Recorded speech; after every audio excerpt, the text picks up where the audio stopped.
बिस्मिल्लाहिर्रहमानिर्रहीम। अस्सलाम वालेकुम। मैं हूं आपकी बार टीचर और आप देख रहे हैं मेरे साथ मेरा यूट्यूब चैनल बायो विद सुमा।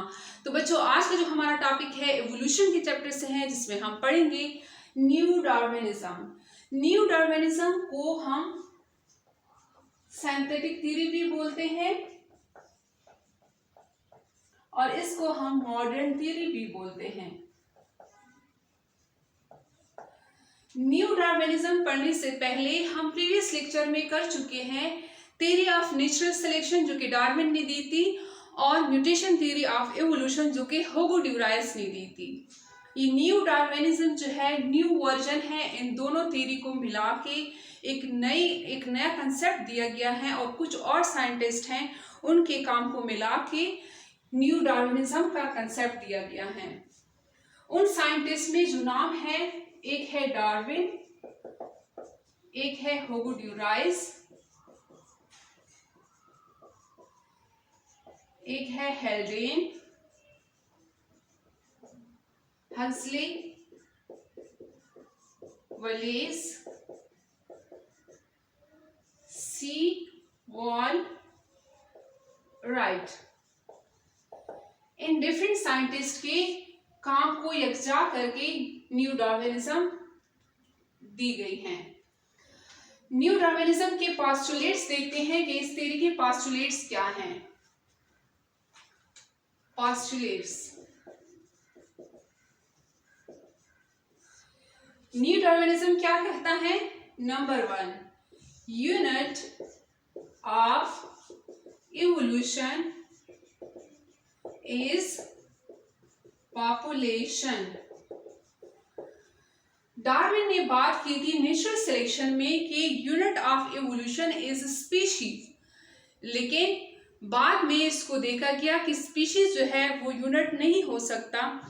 एवोल्यूशन में की जो यूनिट है वो पॉपुलेशन है, क्योंकि किसी भी पॉपुलेशन में जब एनवायरनमेंट चेंज होता है तो वहाँ की जो स्पीशीज है उस पॉपुलेशन में उस एनवायरनमेंट का फर्क पड़ता है उस पे, तो न्यू स्पीशीज वहाँ बनती हैं। तो इस वजह से unit of evolution is population. Number 2, each population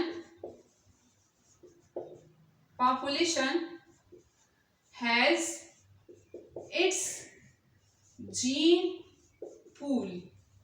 अब ये जीन पूल क्या है? हर पॉपुलेशन में जीन पूल होता है। जीन पूल क्या है उसकी डेफिनेशन हम देख लेते हैं।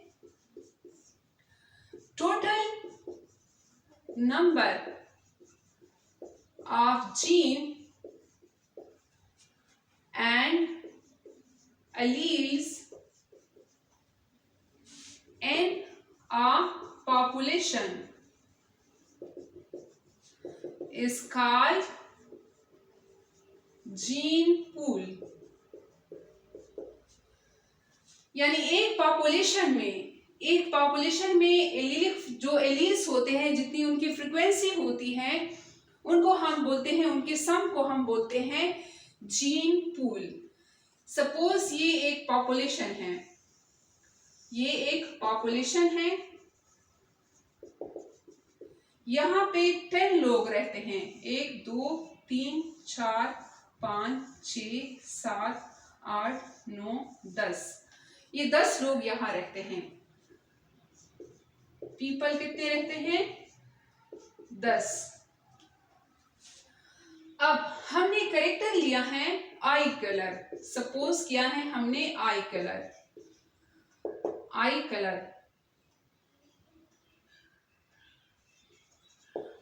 हमने एक कैरेक्टर लिया है। कैरेक्टर क्या है? कोई भी कैरेक्टर, जैसे कि आई कलर एक कैरेक्टर है, उनको कोड करने के लिए 2 अलील्स चाहिए होते हैं। मेरे पास भी आई कलर के लिए 2 अलील्स होते हैं, आपके पास भी आई कलर के लिए 2 अलील्स होते हैं, या हाइट के लिए आपके पास भी 2 अलील्स हैं, मेरे पास भी 2 अलील्स हैं। किसी भी इंडिविजुअल के पास किसी भी कैरेक्टर के लिए 2 अलील्स प्रेजेंट होते हैं। यहाँ पे इस पॉपुलेशन में जो लोग रहते हैं उनकी आई कलर क्या है? या तो ब्लैक है या ब्राउन है। जिनके ब्लैक आई कलर है उनको हम कैपिटल बी के एलील से जाहिर करते हैं, और जिनका ब्राउन कलर है उनको हम स्मॉल बी से रिप्रेजेंट करते हैं, क्योंकि brown is recessive and black is dominant over recessive and black is dominant over brown. तो यहाँ पे हमारे पास जो इन एलील्स की कॉम्बिनेशन आती हैं, यानी या तो इस टाइप के लोग इस पॉपुलेशन में होंगे, या इस टाइप के एलील वाले लोग इस पॉपुलेशन में होंगे, या इस टाइप के लोग इस टाइप के एलील्स के लोग इस पॉपुलेशन में होंगे।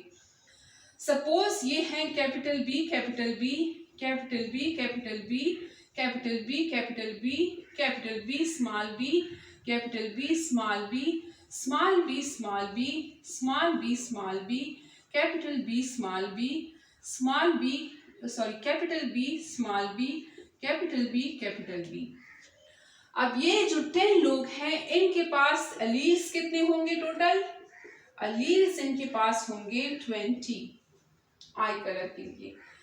अब हम यहाँ गिनते हैं कि इनमें से कैपिटल बी कितने हैं। 1 2 3 4 5 6 7 8 9 10 11 12। जो कैपिटल बी है वो हमारे पास आ रहे हैं 12, और जो स्मॉल बी है वो 20 में से 12 निकाल दो, कितने आते हैं? 8 आ रहे हैं। यानी इनको जब हम सम कर लें, यहाँ पे ये टोटल हमारे पास एलील्स हैं, टोटल हमारे पास एलील्स 20 है, और कैपिटल बी हमारे पास 12 आ रहे हैं और स्मॉल बी हमारे पास 8 आ रहे हैं। तो सम यानी ये टोटल नंबर ऑफ एलील्स हमारे पास 20 आ रहे हैं। इनको बोला जाता है कि एक पॉपुलेशन में कितने एलील्स प्रेजेंट हैं, इनको बोला जाता है जीन पोल। ये क्या है? जीन पोल है किसी पॉपुलेशन का। थर्ड पोस्टुलेट क्या है? इसको मैं रिमूव कर देती हूँ। पोस्टुलेट्स नंबर 3 क्या है? Any change and frequency of gene pool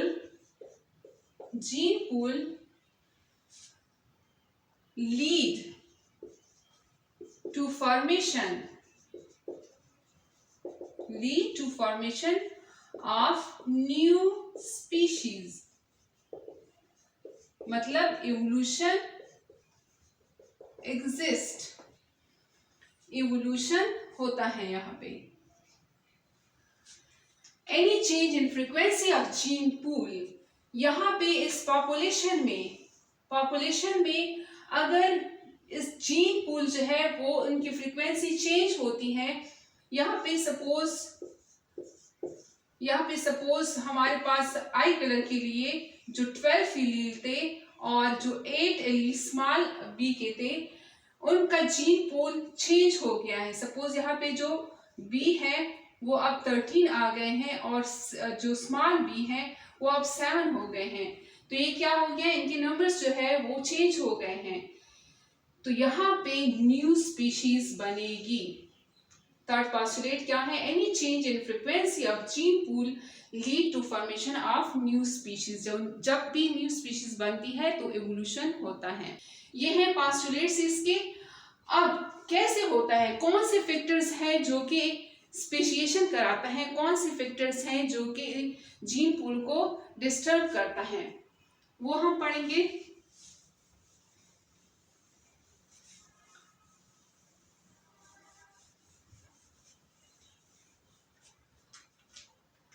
factors responsible for changing gene pool frequency। यानी कौन से फैक्टर्स हैं जो कि जीन पूल की फ्रीक्वेंसी को चेंज करते हैं। ये फैक्टर्स हमने हार्डी वीनबर्ग ला, आप लोग प्रीवियस जो लेक्चर्स हैं, लेक्चर्स नंबर 15 और लेक्चर नंबर 16 जो है वो देख लें। यहाँ पे आप लोगों का टाइम बच जाएगा, उनमें सब कुछ मैंने डिटेल से बयान किया है। यहाँ पे मैं थोड़ा थोड़ा बयान करूंगी, लेकिन वो जो प्रीवियस लेक्चर्स हैं वो आप लोग देख लें। हार्डी-वीनबर्ग लॉ और फैक्टर्स इफेक्टिंग हार्डी-वीनबर्ग लॉ, ये सारे वही फैक्टर्स हैं। नंबर 1 अगर हम बात करें कि ये फैक्टर्स जो है जो कि जीन पूल फ्रीक्वेंसी को डिस्टर्ब करते हैं और रिस्पॉन्सिबल हैं, एवोल्यूशन कराते हैं, वो कौन से हैं? First one is mutation. Mutation कैसे होता है? कोई सडन चेंज आ जाता है हमारे डीएनए के अंदर या हमारे क्रोमोसोम्स के अंदर, तो क्या होता है वहां पे नेक्स्ट जनरेशन में एलीलिक फ्रीक्वेंसी चेंज हो जाती है। तो इस वजह से यानी म्यूटेशन की वजह से भी क्या होता है, जीन पूल की फ्रीक्वेंसी चेंज हो जाती है और एवोल्यूशन होता है। सेकंड जो बात है वो है रिकॉम्बिनेशन। रिकॉम्बिनेशन यानी रिकॉम्बिनेशन ऐसा फैक्टर है जो कि क्या कराता है, एलीलिक फ्रीक्वेंसी चेंज कराता है। या रिकॉम्बिनेशन क्या है? जब भी सेक्सुअली रिप्रोडक्शन होती है, सेक्सुअली रिप्रोडक्शन में जब स्पर्म एंड ओवा बनते हैं तो वहां पे मियोसिस का जो प्रोसेस होता है वहां पे क्रॉसिंग ओवर होती है। तो क्रॉसिंग ओवर में होमोलोगस क्रोमोसोम्स के जो कुछ पार्ट्स होते हैं वो आपस में क्या हो जाते हैं, एक्सचेंज हो जाते हैं, जिसकी वजह से जो न्यू जेनरेशन बनता है, जो बच्चा बनता है, वो अपने पेरेंट्स से डिफरेंट होता है, वो बिल्कुल सिमिलर नहीं होता अपने पेरेंट की तरह। तो ये क्या हो गया, उनमें एलीलिक फ्रीक्वेंसी जो है वो चेंज हो गई। तो एक जो काज है, जो फैक्टर्स हैं वो क्या है, रिकॉम्बिनेशन है। थर्ड क्या है? Third is natural selection. Natural selection क्या है?